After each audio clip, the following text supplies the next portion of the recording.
ದೇಶಾದ್ಯಂತ ದಿನದಿಂದ ದಿನಕ್ಕೆ ಚಿನ್ನದ ಬೆಲೆ ಗಗನಕ್ಕೇರ್ತಾ ಇದೆ. ವಿಜಯನಗರದ ಚಿಮ್ನಳ್ಳಿ ದುರ್ಗಮ್ಮ ದೇವಿ ಜಾತ್ರೆ ವೇಳೆ ಚಿನ್ನದ ದರ ಇಳಿಯಲಿ, ಬಡವರು ಚಿನ್ನ ಕೊಳ್ಳುವಂತಾಗಲಿ ಅಂತ ಭಕ್ತ ಹರಕೆ ತೀರಿಸಿದ್ದಾನೆ. ಚಿಮ್ನಳ್ಳಿ ದುರ್ಗಮ್ಮ ದೇವಿಗೆ ಹರಕೆ ಹೊತ್ತು ಬಾಳೆಹಣ್ಣಿನ ಮೇಲೆ ಬರೆದು ಭಕ್ತಿ ಸಮರ್ಪಿಸಲಾಯಿತು. ಚಿನ್ನದ ದರ ಇಳಿಯಲಿ, ಮುನಿದ ಚಿನ್ನ ಒಲಿಯಲಿ ಅಂತ ಬಾಳೆಹಣ್ಣಿನ ಮೇಲೆ ಕೆ ನಾಗರಾಜು ಬರೆದು ದೇವಿಗೆ ಭಕ್ತಿ ಸಮರ್ಪಣೆ ಮಾಡಿದರು. ತುಮಕೂರು ಸಿದ್ಧಗಂಗಾ ಮಠದಲ್ಲಿ ನೀರಿನ ಹಾಹಾಕಾರ ಎದ್ದಿದೆ. 70 ಲಕ್ಷ ವಿದ್ಯುತ್ ಬಿಲ್ ಪಾವತಿಸದಿದ್ದಕ್ಕೆ ಸಂಪರ್ಕ ಕಟ್ ಮಾಡಲಾಗಿದೆ. ಕೆಐಎಡಿಬಿಗೆ ವಿದ್ಯುತ್ ಬಿಲ್ ಅನ್ನು ರಾಜ್ಯ ಸರ್ಕಾರ ಇನ್ನೂ ಪಾವತಿಸದ ಕಾರಣ ಬೆಸ್ಕಾಂ ಸಿದ್ಧಗಂಗಾ ಮಠಕ್ಕೆ ವಿದ್ಯುತ್ ಸಂಪರ್ಕ ಕಡಿತಗೊಳಿಸಿದೆ. ದೇವರಾಯಪಟ್ಟಣ ಕೆರೆಗೆ ನೀರು ಹರಿಸುವ ಪ್ರಕ್ರಿಯೆ ಪೂರ್ಣ ಬಂದ್ ಆಗಿದೆ. ಈ ಬಗ್ಗೆ ಸುವರ್ಣ ನ್ಯೂಸ್ ವರದಿ ಮಾಡಿತ್ತು.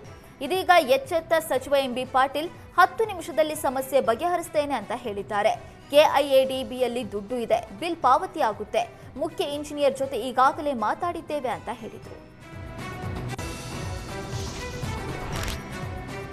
ಬೆಳಗಾವಿಯಲ್ಲಿ ನಾಯಿಗಳ ಹಾವಳಿ ಮುಂದುವರೆದಿದೆ. ಬೆಳಗಾವಿ ಜಿಲ್ಲೆಯ ಬೈಲಹೊಂಗಲ ತಾಲೂಕಿನ ಚಿಕ್ಕಪಾಗೇವಾಡಿ ಗ್ರಾಮದಲ್ಲಿ ನಾಯಿಗಳ ಕಾಟ ನಿಂತಿಲ್ಲ.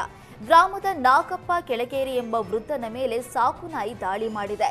ರಸ್ತೆ ಮೇಲೆ ನಡೆದುಕೊಂಡು ಹೋಗುವಾಗ ದಾಳಿ ನಡೆದಿದ್ದು, ಗಾಯಗೊಂಡ ವೃದ್ಧನಿಗೆ ಆಸ್ಪತ್ರೆಯಲ್ಲಿ ಚಿಕಿತ್ಸೆ ನೀಡಲಾಗುತ್ತಿದೆ.